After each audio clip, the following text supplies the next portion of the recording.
দেখেন আলেম ওলামাদের প্রতি আমাদের শ্রদ্ধা আছে, সারা বাংলাদেশের মানুষ রেসপেক্ট করে, কিন্তু রাষ্ট্র ক্ষমতায় কেন মানুষ তাদেরকে আনতে চায় না, এটা আমাদেরও চিন্তা করতে হবে, তাদেরও চিন্তা করতে হবে। এই যে জনগণের ট্রাস্ট, এই ট্রাস্টটা তো অর্জন করতে পারতে হবে। দেখেন জামাতে ইসলাম 17 বছর ধরে এখানে নির্যাতনের শিকার হয়েছে। বিএনপি জাতীয়তাবাদী এবং ইসলামপন্থী মানুষের ভোটগুলি পায়, সেখানে ইসলামপন্থী হিসেবে জামাত ইসলামেরও একটা বড় ভোট ব্যাংক বাংলাদেশে রয়েছে। একেবারে ইসলামী দলগুলো যে কটা আছে, যে কটা এখন সবচেয়ে বেশি সরব, তাদের কিন্তু যদি ডাটাগুলো দেখি আমরা বিগত নির্বাচনগুলোতে, তাদের কিন্তু সংখ্যানুপাতিক হলেও তারা কোনোভাবেই ভালো করবার কথা নয়। তাহলে আসলে তারা মানে এর বেনিফিটটা কারা পাবে? দেখেন এখানে গোবিন্দচন্দ্র প্রামাণিকও চাচ্ছে হইল আনুপাতিক নির্বাচন, সিপিবিও চাচ্ছে আনুপাতিক নির্বাচন, ইসলামী দলগুলো আনুপাতিক নির্বাচন চাচ্ছে। তাদের তো সংখ্যা এত বেশি না যে তারা আমি সরকার বলি গঠন করবে। আপনাকে, এখন আনুপাতিক নির্বাচন হইলে কি হবে? আনুপাতিক নির্বাচন হইলে এখানে আওয়ামী লীগের তো একটা ভোট রয়ে গেছে, আচ্ছা, তো এবং কিছু কিছু নতুন দল, তো এখন তো নতুন দল করার একটা মৌসুম তৈরি হয়েছে, তাই না? নতুন দল তো প্রত্যেক দিন বের হচ্ছে একটা একটা করে পকেট থেকে, তাই না? নতুন দল বের হবে এবং এগুলো নানাভাবে নির্বাচনের মধ্যে হাজির হবে, এবং এই ভোট টোট মিলে মোটামুটি আপনার পার্শ্ববর্তী দেশ এবং পলাতক দল মিলে মোটামুটি 50-60 জন এমপি সংসদে যাওয়ার একটা সুযোগ তৈরি হবে। সেটা কিরকম ব্যাখ্যা দেন তো একটু? সেটা তৈরি হলে আপনার আনুপাতিক খেলায় এটা বললই তো ভাই যে আপনার নির্বাচনটা কেমন হবে। সেক্ষেত্রে তো আপনি যেখানে যেভাবেই ভোট পান না কেন, আপনার গড় ভোটের পার্সেন্টেজের ভিত্তিতে আপনি সংসদে লোক পাঠাতে পারবেন। তার মানে আপনি বলছেন যে আওয়ামী লীগের যারা ভোটার তারা যে কোনো একটা দলের আন্ডারে ডেফিনেটলি যে কোনো একটা কাভার আপ নেবে, কাভার আপ নেবে। হ্যাঁ, তার শীর্ষ নেতা কর্মীরা পালাতক, তাদের সমর্থকটা রয়ে গেছে না সারা তার বাংলাদেশে। যে কোনো একটা দলের নতুন দলের কাছে গেল, তার তো গেলে আপনি তো সংসদে যাবে যখন তারা, এবার এই সংসদে আপনি কোনো কাজ করতে পারবেন? কোনো কিছু পাস করতে পারবেন? পুরো অকার্যকর করে দিবে দেশটা। বলে এই মডেল কে খাওয়াইছে? প্রথম এই মডেল উঠছে কাদের মুখ থেকে? এটা কাদের প্রস্তাবনা? দেখেন আলেম ওলামাদের প্রতি আমাদের শ্রদ্ধা আছে, সারা বাংলাদেশের মানুষ রেসপেক্ট করে, কিন্তু রাষ্ট্র ক্ষমতায় কেন মানুষ তাদেরকে আনতে চায় না, এটা আমাদেরও চিন্তা করতে হবে, তাদেরও চিন্তা করতে হবে। এই যে জনগণের ট্রাস্ট, এই ট্রাস্টটা তো অর্জন করতে পারতে হবে। দেখেন জামাতে ইসলাম 17 বছর ধরে এখানে নির্যাতনের শিকার হয়েছে। আপনার শিবির সন্দেহ পিঠে আমার একটা কালচার তৈরি হয়ে গেছিল, আমরা সেগুলোর বিরুদ্ধে সোচ্চার ছিলাম। এখনও মানবাধিকার লঙ্ঘন হলে আমরা কথা বলবো, কিন্তু আমি একটা টক শোতে ভোটবিহীন ক্ষমতা, এটা তো একটা আওয়ামী মডেল। আপনি যত ভালোই করেন না কেন, গণতান্ত্রিক প্রক্রিয়াবিহীন একটা দিনও ক্ষমতায় থাকাটা গোটা দেশের আপনার রাজনৈতিক পরিমণ্ডলের জন্য অপূরণীয় ক্ষতি। আপনি ধরলাম ভালোভাবে চালাচ্ছেন, কিন্তু জনগণের ম্যান্ডেটবিহীন একটা দিন ক্ষমতা থাকা মানে হইল গণতান্ত্রিক ইন্ডেক্সে আপনি নিচে নামা, আপনার ক্ষতি হওয়া। তো সেক্ষেত্রে আপনি এখন ভোটবিহীন ক্ষমতার এইভাবে যদি ক্ষমতাটা থাকে, তাহলে সবচেয়ে লাভ কার হয়? আপনি যে এখন কথায় কথায় অমুক চাঁদাবাজ তমুক চাঁদাবাজ বলেন, এগুলো দূর করতে হবে না, ঠিক করতে হবে না? সেটা যেই দলই করুক। তো আপনি যদি একটা গণতান্ত্রিক প্রক্রিয়ায় জনগণের প্রতিনিধিত্বমূলক নির্বাচন না চান, তাহলে এখন যেভাবে সব কিছু দখল লুটপাট চলতেছে, অস্থিরতা চলতেছে, এটাই থাকবে। তার মানে যারা এই ধরনের দখল লুটপাটের বেনিফিশিয়ারি, তারাই নির্বাচন চায় না। কিন্তু বলা হচ্ছে তো একটা নির্দিষ্ট দলকে বলা হচ্ছে তারাই সব জায়গায় তাদেরকে নাম তারা দেওয়া যদি হচ্ছে। এত ভালো চাঁদাবাজ হইতো, তাহলে তো নির্বাচনের বিরোধিতা তাদের আগে করার কথা। সব জায়গায় আমি চাঁদা উঠাইতে পারতেছি, তো নির্বাচন হলে তো এগুলো চেঞ্জ হবে, সব নতুন কাঠামো আসবে, নতুন প্রশাসন আসবে, তো দরকার কি? হলে এই অবস্থার সুযোগ যারা নিচ্ছে, শুধুমাত্র তারাই নির্বাচন চায় না। নির্বাচন নিয়ে আমি তো আমার প্রথম দিন থেকে বলছি, নির্বাচন নিয়ে তো আমরা কথা বলবো না, আমরা কথা বলবো গণতান্ত্রিক উত্তরণ নিয়ে, আমরা কথা বলবো ভোটাধিকার নিশ্চিত করা নিয়ে।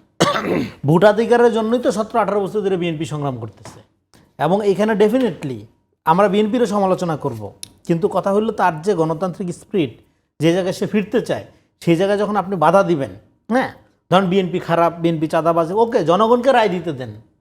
আপনি বিএনপির ব্যাপারে সিদ্ধান্ত নেওয়ার কে? বা আপনার ব্যাপারে আমি সিদ্ধান্ত নেওয়ার কে? আপনারা বলতেছি ক্ষমতার সাথে জনগণের যে সম্পর্ক, এবং পিআর পদ্ধতির কথা আপনি যেটা বললেন, দেখেন এটার মধ্যে এটা কি পার্টি মোনার্কি তৈরি হবে? ধরেন আমার বাড়ি রংপুর আর আপনার বাড়ি ধরেন বরিশাল, এবার পিআর পদ্ধতিতে ধরেন আমি ভোট পাইলাম ধরেন 10,000, আপনি ভোট পাইলেন হলো ধরেন আপনার 50,000, হ্যাঁ, কিন্তু দলের সাথে সম্পর্ক আমার ভালো, আমারে পাঠাইলো সংসদে, তার যে কোটা ধরেন সে এমন পার্সেন্টেজ ভোট পাইলে যে সে 5টা এমপি পায় তার দল, তো 5টার মধ্যে আপনি নাই, আমি গেছি, তাহলে আপনারা যে ভোট দিল বিশাল সংখ্যক লোক, তাদের তো প্রতিনিধিত্ব হইল না সংসদে। এই পদ্ধতি কয়েকটা দেশে চলে, কিন্তু সেগুলো তো খুবই সমস্যাজনক। যেমন ইসরায়েলে চলে, নেপালে চলে। নেপাল তো অকার্যকরী থাকে বেশিরভাগ সময় সংসদ। ইসরায়েলে দুদিন পর পর আপনার উগ্রপন্থীদের সাথে নেতানিয়াহুর জোট করতে হয়, করে তাকে এরকম একটা অস্থিতিশীল অবস্থার দিকে নিয়ে যেতে হয়, এবং ক্ষমতা থাকার জন্য একটার পর একটা যুদ্ধ, ক্লিনজিং, গণহত্যা চালাইতে হয় তাকে। সো আপনি বলতেছে এই পদ্ধতির শুভ ফল পাওয়ার জন্য গণতান্ত্রিক ইন্ডেক্সে আমাদের যেই লেভেলে যাওয়ার কথা, সেই জায়গায় তো বাংলাদেশ এখনো যায় নাই। এইটা তো কিন্তু আলোচনা ডেফিনেটলি উচ্চকক্ষে আপনার পিয়ার পদ্ধতি নির্বাচনের পক্ষে আমরা, এবং উচ্চকক্ষকে কিছুটা না, রনি ভাই, ক্ষমতায়িত করার পক্ষে এই যে আমরা। নিম্নকক্ষে পিয়ার পদ্ধতির বিষয়টা তো আসেনি আগে, আসে নাই। এই যে এখানে যে হঠাৎ করে এটা কেন আসলো বলে মনে করেন? তারপরে নির্বাচন ডিসেম্বরে হইলে সমস্যা নাই, জানুয়ারি হইলেও ভালো, ফেব্রুয়ারিতে আপত্তি নাই, হ্যাঁ, মার্চেও হতে পারে, এপ্রিল খারাপ না। এই যে অবস্থাটা, এটার আসল কথাটা হইলো এখন এই অবস্থায় কিসের নির্বাচন, নির্বাচনের পরিবেশ নেই। তো এই আসল কথাটা আপনি এতক্ষণ বলেন নাই কেন? আপনি আওয়ামী লীগের পতনের পরে কোনো দলের কাছ থেকে তো আমরা আওয়ামী রাজনীতি আশা করি না। আপনার দলের বিরুদ্ধে সমালোচনা করলে ফেসবুকে, আপনার ইউটিউবে কমেন্টে গালাগালি করে আপনি ভইরা ফেলেন, যেটা আওয়ামী লীগের লোক করতো। আপনার কথা শুধু ক্ষমতার জন্য আপনি এমন এমন লোকের সাথে জোট করেন যারা এই বিগত সরকারের সাথে থেকে আপনাদের প্রতি গণহত্যা চালাতে সহযোগিতা করছে। আপনি শত্রু মিত্র চিনেন না। আপনি এই ভুল, কামরুজ্জামান সাহেবের একটা বই আছে, মোহাম্মদ কামরুজ্জামান সাহেব, জামাতের নেতা, যাকে ফাঁসি দিয়ে হত্যা করা হয়েছে। 96 সালে যদি জামাত আওয়ামী লীগের সাথে জোটবদ্ধ না হইতো, বাংলাদেশের ইতিহাসে আওয়ামী লীগ ক্ষমতায় আসে না। নগদ লাভের জন্য আপনি এটা করে ফেললেন। কারণ 75 সালের পরে বাংলাদেশের মানুষ রায় দিয়ে দিছে, বাকশাল দেখে, গণহত্যা দেখে, হ্যাঁ, 30,000 জাসদের পোলাপানের মৃত্যু দেখে মানুষ আওয়ামী লীগের ব্যাপারে রায় দিয়ে দিয়েছে। এটা তো নতুন ফ্যাসিবাদ না। হাসিনার এটা তো এখানে পুনর্বাসন হওয়ার তো সুযোগই নাই। আপনার 75 সালের পুরা বিভীষিকাময় সময়টা দেখছে না মানুষ, মুজিব বাহিনী কি করতে পারে, রক্ষী বাহিনী কি করতে পারে। তো সেখানে আপনি কৌশলের কারণে, কৌশলের নামে নিজের সুবিধার জন্য দেখেন। এই জন্য এই দলটি সবসময়ই pro establishment, anti nation politics করে। 47 সাল থেকে এই পর্যন্ত ন্যাশনের বিরুদ্ধে গিয়ে পলিটিক্স। এইটা নিয়ে কি বলবেন? আপনাদের সঙ্গে দীর্ঘদিন যারা জোট করেছে, আন্দোলন করেছে, একই সঙ্গে নির্বাচনও করেছে, তো তাদের বিরুদ্ধে এই অভিযোগ তো নতুন না যে তারা সবসময় একদম যে স্বাভাবিক ধারার বিরুদ্ধে রাজনীতি করেছে। 47 বলেন, 71 বলেন, 90 বলেন, 96 বলেন, 86 সালের ইলেকশন বলেন, 86 ইলেকশন বলেন। তো আপনাদের সঙ্গে তো 86 তো 90 এখন কি পর্যন্ত তাদের ক্ষমতায় বিরুদ্ধে থাকে না। অভিযোগ দেওয়া আপনাদের মানায় কিনা? বা এখন আরেকটা বড় বিষয় আছে, রাইট, আপনি ভাই একটু বলার আগে বলেনি। এবং বিএনপি এই দলের সাথে জোট করে মনে করছে মহান কিছু অর্জন করে ফেলবে, লম্বা সময় ধরে এটা পয়সা রাখছে, এবং আওয়ামী লীগকে, হ্যাঁ, এই বিএনপি জামাত ট্যাগ করার একটা সুযোগ করে দিয়েছিলেন আপনারা। বিষয়টা হচ্ছে জামাতের সঙ্গে বিএনপির নির্বাচনী ঐক্য ছিল না, কিন্তু নির্বাচনী একটা সমঝোতা হয়েছে। কখন হয়েছে? দীর্ঘদিন আওয়ামী লীগ জোট করে নির্বাচন করেছে, ঐক্য ছিল না, জোট নির্বাচন করেছেন, সরকার গঠন করেছেন। 4 দলীয় ঐক্য জোট আমি ছিল না। বলতেছি সেই সময় তো ওই আওয়ামী লীগ ফ্যাসিবাদ ক্ষমতা ছিল। আপনি যে 96 সালে জামাতের ভুলের কারণেই, কিন্তু এই যে ভাই বলল, জামাতের ভুলের কারণে সেই সময় আলাদা নির্বাচন করার মধ্য দিয়ে, এবং পুরোপুরি রয়ের স্ট্র্যাটেজি, সেই সময় আলাদা নির্বাচন করার কারণে আপনার ভোটটা জামাত আলাদা করলো মাঠে। এটা তো আমাদের স্বীকার করতে হবে। আওয়ামী লীগের এগেনস্টে বিএনপি এবং জামাতের ভোটাররা কাছাকাছি। বিএনপি জাতীয়তাবাদী এবং ইসলামপন্থী মানুষের ভোটগুলি পায়। সেখানে ইসলামপন্থী হিসেবে জামাত ইসলামেরও একটা বড় ভোট ব্যাংক বাংলাদেশে রয়েছে। এই ভোটটাকে ভাগ করাই হচ্ছে আওয়ামী লীগের দীর্ঘদিন টার্গেট। এবং রয়ের ছকে জামাত ইসলামী সেই দিন বিএনপির বিরুদ্ধে আন্দোলন করে নির্বাচন আলাদা করেছে। জামাত ইসলাম কিন্তু আওয়ামী লীগের সঙ্গে নির্বাচন করেনি, কিন্তু জামাত ইসলামী নির্বাচন করার কারণে, আপনাকে আমি একটু মনে করে দিই, 56টি আসনে বিএনপি পরাজয় বরণ করেছে 5 থেকে 15,000 ভোটের ডিফারেন্স। সেটাই বলছিলাম আমি। এবং জামাতে ইসলামী পেয়েছে 3টে আসন ঠিকই, কিন্তু 56টা আসনে বিএনপি হেরেছে।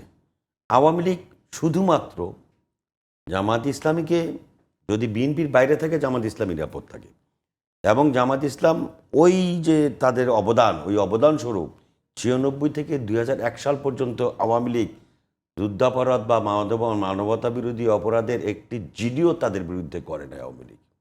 মতিউর রহমান নিজামীরা তখনও রাজনীতি করেছেন, কামরুজ্জামান কাদের মোল্লা সাহেবরা তখনও রাজনীতি করেছেন, কিন্তু একটি জিডিও করেন নাই 96 থেকে 2001, এই 5 বছরের মধ্যে। 2001-এর এই 96 থেকে 2000 শেষের দিকে গিয়ে 97-98 সালে যখন গিয়ে জামাতের সঙ্গে আবার নতুন করে জামাতের সঙ্গে বিএনপির জোট হলো, তখন থেকেই কিন্তু আবার জামাত ইসলামী যুদ্ধাপরাধী হিসেবে চিহ্নিত হলো তখন রাজাকার এবং তখন কিন্তু রাজাকারের পূর্ণোদ্যমে। আবার আপনার বয়স অনুযায়ী আপনার খুব ভালো মনে থাকার কোনো সুযোগ নেই। 91 সালে বিএনপি ক্ষমতা আসার পরে 92 সালে 91 সালে এটি ব্যাপক ইতিহাস। 91 সালে বা নিঃশর্তভাবে সমর্থন দিয়েছিল জামাত ইসলামী বিএনপিকে। তো বিএনপি রাষ্ট্র ক্ষমতা যাওয়ার পরে এরপরে ঘাতক দালাল নির্মূল কমিটি গঠন করলো। তখন কিন্তু শেখ হাসিনা গোলাম আযমের সঙ্গে দেখা করেছেন, এগুলো বিভিন্ন বই পুস্তকে আছে, ছবি টবি তোলার তখন কোনো না, এটা তো এই ইতিহাসগুলো পরীক্ষিত না, যে এটা- আপনাদের একেবারে জোট সঙ্গী, আপনাদের সঙ্গে আন্দোলনের সঙ্গী 5 আগস্ট পর্যন্ত মোটামুটি আপনারা একসাথেই আছেন। হঠাৎ করে এমন 5 কি হলো? আগস্ট পর্যন্ত না। না, তখন হয়তো জামাত যদি বিএনপির সঙ্গে ফ্যাসিবাদ বিরোধী আন্দোলনে 14 নির্বাচনের পরও একযোগে কাজ করতো, তাহলে আওয়ামী লীগ এতদিন পর্যন্ত ক্ষমতা